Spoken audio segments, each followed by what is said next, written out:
Moses. Harambee! Harambee! UDA!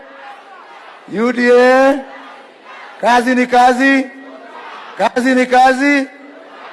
Your Excellency, kuna kitu umesema kwamba watu si ati hawana kazi ya kufanya. And I want to assure you, I'm a very busy man. And I'm not here by accident. Niko hapa kimakusudi. Na mimi sio mtalii na sikuja hapa kufanya research. Kwanza, it is decision time in our country. Ni wakati wa watu kuchukua hatua na kuamua.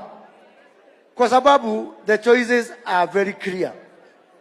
Kuna ile team inataka kurudisha Kenya nyuma na kuna ile team inataka kupeleka Kenya mbele. Your Excellency, I'm here because I have chosen to be with the team that want to take Kenya forward.